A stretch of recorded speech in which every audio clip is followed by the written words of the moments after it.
Добрий день! Знову на YouTube каналі Лікар Ілліщук. Ну і наша відвічна тема здоров'я людини, і щоб людина мала можливість жити до самої смерті. Не мучитись, а жити. Як не дивно, за останні років 10-15 кількість інсультів відносно молодих людей досить виросла. Мабуть, це пов'язано з нашим способом життя, напруження, фізичне, психоемоційне, не зовсім раціональне харчування. І ми маємо такі неприємності. Розберемо все-таки те, що досить таке неприємне, це є інсульт. Тобто гостре порушення мозкового кровообігу. Воно буває геморагічне, це коли тріснула судинка в голові.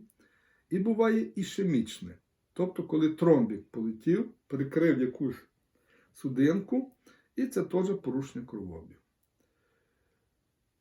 Найчастіше ішемічні, тобто ті, що тромбики утворили інсульти, вони бувають під ранок. Тобто за ніч мікроциркуляція крові в нас зменшується. І особливо, що вік такий трошки, кажуть, вже пенсійний, то найчастіше ті тромбики йдуть під ранок. Якщо вранці пацієнт прокинувся і відчуває якесь оніміння в руці, чи одночасно в руці і в нозі, або трошки обличчя перекосило, порушилась мова, незначно, але порушилась, це говорить про те, що найскоріше в нього є інсульт за рахунок тромба. Бажано тут же міряти тиск, тому що може бути комбінація. Може бути і високий тиск, і невисокий. Ішемічні інсульти можуть бути при абсолютно нормальному тиску. А тиск потім піднімається вже як захисна реакція. Як паніка організму, захист, піднімається тиск. Геморагічний інсульт, як правило, він провокується якимось фізичним, психоемоційним напруженням. От людина ніби все добре, тут якась нагрузка, понервувалася, день-два, ще як перед тим якась була їжа, випивка, виброс адреналіну в кров, судини, скажімо, не завжди гнучкі, вони вже тверді, і якась судинка тріскає, і маємо крововилив. Як правило, ці геморагічні, вони більш таки демонстративні, краще видно збоку. Людина тут же може порушення іннервації, опять же, обличчя, руки, ноги. Залежно від того, в якій зоні, в правій чи в лівій, порушується мова. Я не буду на цьому акцентувати, це і хірурги не всі знають, з якого боку що знаходиться. Якщо людини порушилась мова, і в неї те саме перекос на обличчі може бути, рука, нога не так добре функціонує, треба дати, щоб вони ваші пальці взяли, отак руками стиснули. Якщо, скажемо, ми знаємо, що людина правша, і вдруг в правій руці, якою вона стискає, стискання є менше, а з лівої сильніше, то скоріше всього, що ми вже маємо так званий геміпарез. І крововилив буде в лівій. У нас є перехрест в голові. Якщо проблема у нас в голові зліва, то буде проявлятися права половина тіла. Якщо справа, то буде ліва половина.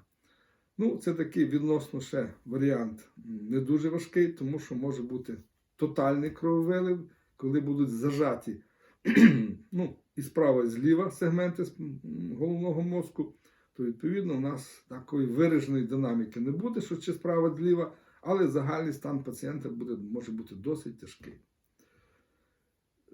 Скажімо, в людини також може порушуватися функція ковтання. Вона не може ковтнути рідини, поперхується. Це теж говорить про серйозне порушення мозкового кровообігу. Більше там, де ми кажемо, стовбур мозку. Це для простих людей не має принципового значення. Ви визначилися, що пацієнту, хай в день стало погано слухається рука, нога, мова трошки порушилась, або перестає впізнавати звичайні речі, не може сказати, що це є. Це говорить про те, що серйозно порушилось мозковий кровообіг. звичайно, ви повинні викликати швидку невідкладну допомогу. І не просто ой, погано мамі, татові, жінці, сестрі, погано приїжджайте. Ви повинні сформувати свою думку. Тому що на швидкій допомозі повинні зорієнтуватися, їхати до вас чи не їхати.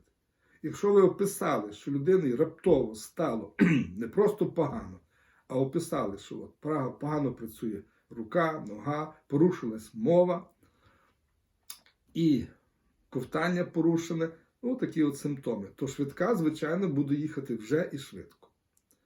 Бо якщо ви просто скажете погано, таке, ну, будуть вас розпитувати, може і не допитаються, що сталося з людиною.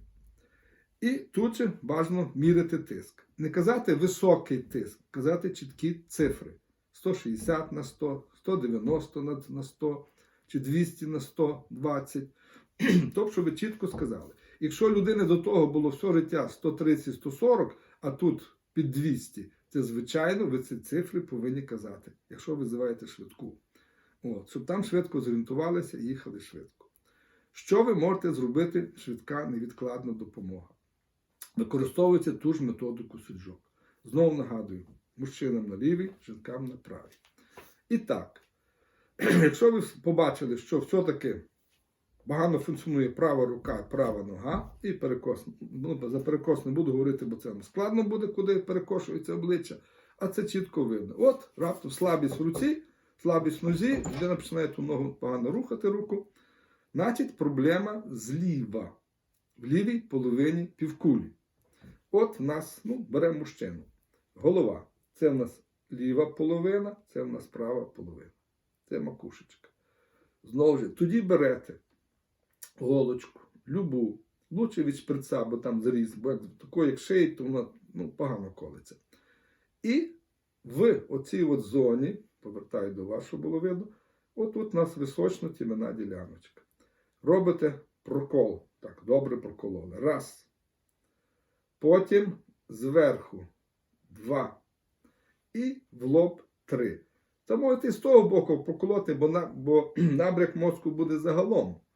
Ну, як правило, потече добре звідти, де є набряк. Тобто, якщо у вас перес справа, то з лівої половини, ну, ще й зверху може бути, і в лобний, виділяться такі інтенсивні краплі крові. Як правило, вони темні, аж чорні. Ну, я таке бачив не раз. Ну, при гіпертонічних кризах, коли криз високий, погано збивається, проколов, ну, кров така ж, ну, чорна. Але, як правило, пацієнту через хвилин 10-15 робиться трошки легше. Таким чином, ви частково зменшили набряк головного мозку. Пішов рефлекс. Паніки в голові, ну, якої паніки? Не емоційної нашої, а паніки вегетативної нервової системи є менше. І вона більш раціонально буде управляти тою проблемою. Якщо інсульт не геморагічний, а ішемічний, все одно там буде набряк. Раз порушився кровообіг в тій зоні, то через кілька годин там розвивається набряк.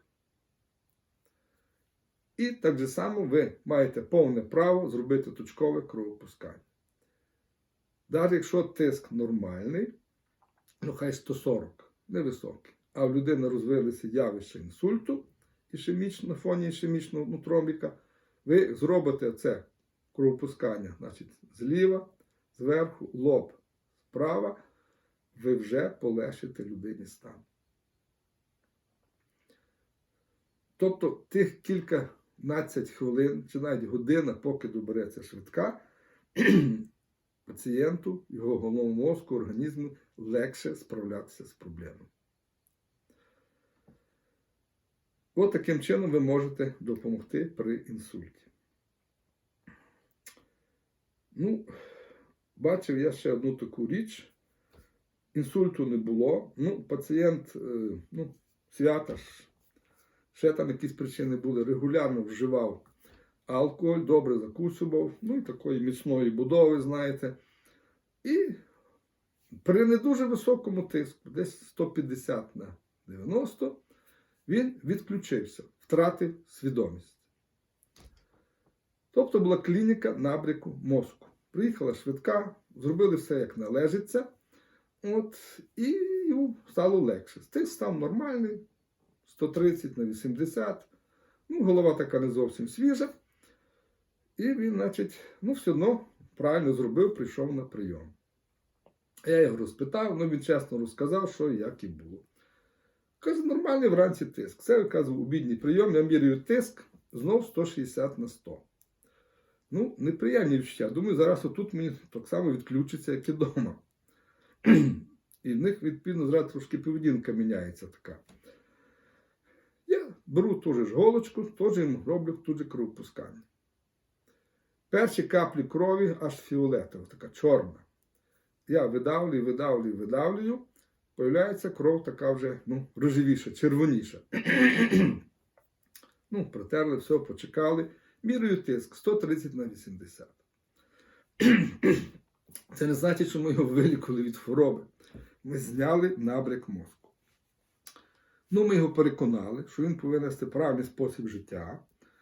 До Пасхи в рот не брати горілки. Таку установку роблю завжди, щоб люди хоч пару місяців утримувались. Відносно харчування правильне робити. І, відповідно, дзвонити, який тиск. Він перезвонив через пару днів, тиск нормальний, стан відносно задовільний. Ми трошки його налякали, що він вів, солене, копчене, смажене, закуска, випивка відміняються. І людина потихеньку буде відживати. Якщо він добре злякався і добре прийме рішення, то буде практично здоровим. Якщо ні, то буде лікуватися. Так, і ще можна відносно порушення кровообігу. Інсульт ми вже так трошки розібрали. Набряк мозку внаслідок вживання алкоголю розібрали. Ще набряк мозку може бути у пацієнтів, які хворіють на епілепсію. І вони регулярно вживають медикаменти. Всяко буває. Буває привикання до медикаментів, буває інші фактори. І вони, в них є припад епілепсії. Якщо родичі близько, вони знають, що роблять, як правильно. Якщо одночасно з припадком епілепсії піднімається тиск артеріальний, бажано теж зробити кровопускання. Таким чином ви теж зменшили набряк мозку, і, відповідно, цей приступ епілепсії не перейде в епілептичний статус, коли пацієнта дуже довго тріпає, і це небезпека для головного мозку. Отак коротенько, такі стани про порушення мозкового кровообігу. Дякую за увагу, до зустрічі на YouTube каналі.